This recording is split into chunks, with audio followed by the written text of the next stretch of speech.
Hello বন্ধুরা, আজকের আমি চলে এসেছি শেফালিদির রান্নাঘরে। সবাইকে স্বাগত জানিয়ে আজকে শুরু করছি। আজকে একটা তৈরি করব কাতলা মাছের রেসিপি, আর সেই রেসিপিটা তোমাদের সঙ্গে শেয়ার করব। তো বন্ধুরা দেখুন, এখানে আমি 600 গ্রামের মতন কাতলা মাছ এই যে কেটে নিয়েছি। এই দেখুন পিসগুলো, এরকম করে কাতলা মাছগুলো সব কেটে নিয়েছি। 7-8 পিস মাছ হয়েছে এখানে, 3, 6, 7, 8, 9 পিস মাছ হয়েছে। 600 গ্রামের মতন মাছ আছে। তো আজকে এই কাতলা মাছের রেসিপি তৈরি করব, আর সেই রেসিপিটা তোমাদের সঙ্গে শেয়ার করব। তো বন্ধুরা দেখুন, মাছটাকে কেটে আমি ভালো করে ধুয়ে নিয়েছি। এবার মাছের মধ্যে মশলাটা আমি মাখিয়ে নেব। এখানে দিয়ে দেবো 1/2 চামচের মতন হলুদ, তার সঙ্গে দিয়ে দেবো 1/2 চামচ লঙ্কা গুঁড়ো, 1/2 চামচের মতো লঙ্কা গুঁড়ো, আর তার সঙ্গে দিয়ে দিচ্ছি এই যে 1/2 চামচের মতো লবণ।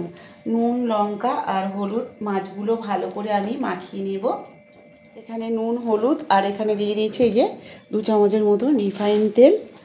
নুন, হলুদ, লঙ্কা গুঁড়ো আর 2 চামচের মতন রিফাইন তেল দিয়ে মাছটাকে কিন্তু ভালো করে আমি মাখিয়ে নেব। তো দেখুন বন্ধুরা, মাছটা কিন্তু আমার মাখানো হয়ে গেছে। সব মাছের মধ্যে কিন্তু নুন, হলুদ, লঙ্কা গুঁড়ো আর তেল মাখিয়ে নিয়েছি। এবার মাছটাকে আমি সরিয়ে রেখে দিলাম। এখানে দেখুন বন্ধুরা, আমি মশলাটা করে নিয়েছি। এখানে 2টো বড় সাইজের পেঁয়াজকে গ্রেট করে নিয়েছি, আর এখানে 2 চামচ আটা বাটা, এখানে 2 চামচ রসুন বাটা, 2টো টমেটো আর ধনেপাতা কুচিয়ে নিয়েছি। তো পুরো রেসিপিটা দেখবেন বন্ধুরা, আশা করছি সবারই ভালো লাগবে। তো এবার রান্নাঘরে চলে যাব।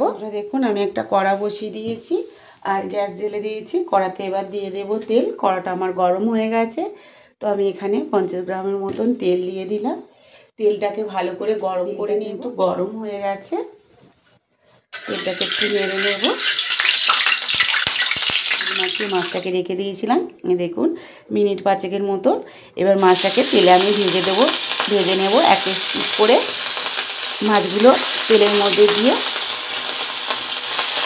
মাছগুলোকে ভেজে নেব।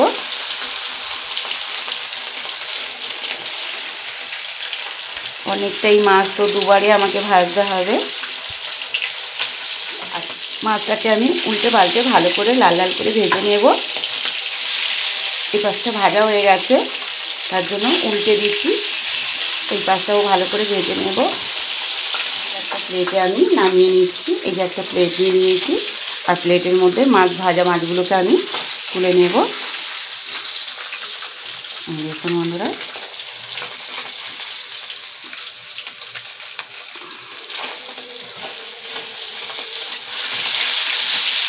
আমি যে মশলাটা বেটে রেখেছিলাম, এখানে আমি 1 চামচের মতন দিয়ে দিলাম রসুন বাটা।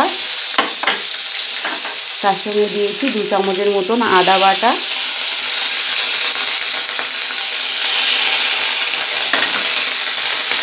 আর এর সঙ্গে নিয়েছি 2খানা বড় সাইজের পেঁয়াজ, এটাও দিয়ে দেবো। 2 পেঁয়াজ বাটা।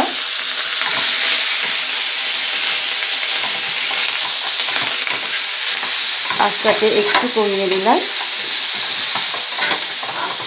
আদা, রসুন আর পেঁয়াজ একসঙ্গে একটু ভালো করে কষিয়ে নেব। আর এর ভেতরে আমি পরপর মশলাগুলো দিয়ে দেব। এখানে দিয়ে দেবো 1 চামচের মতন হলুদ গুঁড়ো, 1 চামচ লঙ্কা গুঁড়ো, এই যে 1 চামচের মতন জিরে গুঁড়ো দিয়ে দিলাম। দিয়ে দেবো আরও 3 থেকে 4 চামচের মতন তেল। তেলটা দিয়ে ভালো করে মশলাগুলোকে কষিয়ে নেব। রেখেছিলাম এই যে একটা বড় সাইজের টমেটো কেটে রেখেছিলাম, টমেটোটাও কিন্তু দিয়ে দেব। টমেটোটা দিয়ে ভালো করে মশলাটাকে আবার একটু কষিয়ে নেব। আর এখানে দিয়ে দেব আমি 1 চামচের মতো লবণ।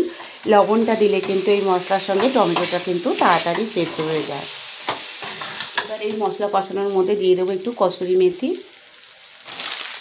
দিয়ে আবারও একটু নেড়ে নেব।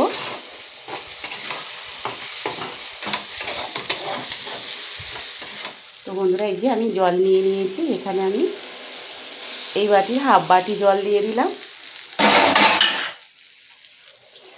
দিয়ে তরকারিটাকে আবারও নাড়াচাড়া করে নেব।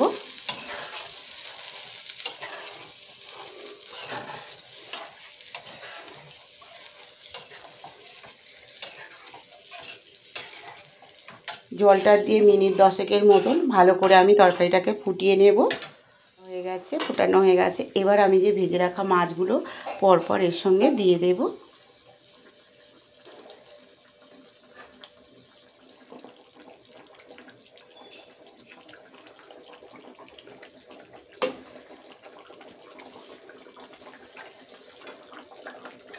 দিয়ে আরও 10 থেকে 15 মিনিটের মতন ফুটিয়ে নেবে। মাছ ভাজার তেলটাও কিন্তু আমি এর সঙ্গে দিয়ে দিলাম। দিয়ে দেবো এক চামচের মতন গরম মশলা গুঁড়ো, যেহেতু আমি ছোটো চামচে দিচ্ছি 2 চামচ গরম মশলা গুঁড়ো দিয়ে দিলাম। আর এখানে যে ধনে পাতা কুচিয়ে রেখেছিলাম আমি, ধনে পাতা কুচানোগুলো হাফটা দিয়ে দেব, আর নামিয়ে ওপর থেকে আরেকটু দিয়ে দেব।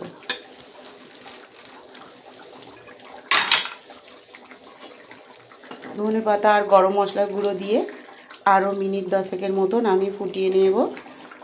আর এই কাতলা মাছের ঝালটা কিন্তু খেতে ভীষণ সুন্দর লাগবে বন্ধুরা, দেখুন।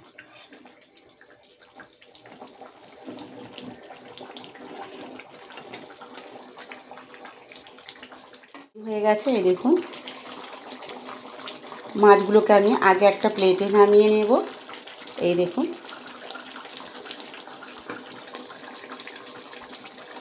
এরকম হালকা পাতলা যদি কাতলা মাছের ঝোল করা যায় বন্ধুরা, এটা দিয়েই কিন্তু সব ভাত খাওয়া হয়ে যাবে। আর এটা কিন্তু খেতে ভীষণ সুন্দর লাগে।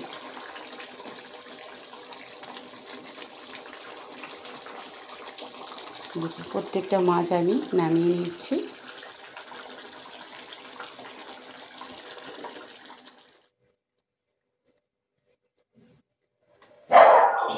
প্লেটটা আমার ছোট হয়ে গেছে, তার জন্য আমি গ্রেভিটা কিন্তু এখনও নামাতে পারছি না। ওটা একটা বাটিতে করে নামিয়ে নেব। এই দেখুন বন্ধুরা, আমার একদম গরম গরম কাতলা মাছ বন্ধুরা কতটা সুন্দর হয়েছে। আর প্রত্যেকটা মাছ দেখুন একদম গোটা গোটা আছে, আর খেতে কিন্তু ভীষণ সুন্দর হয়েছে।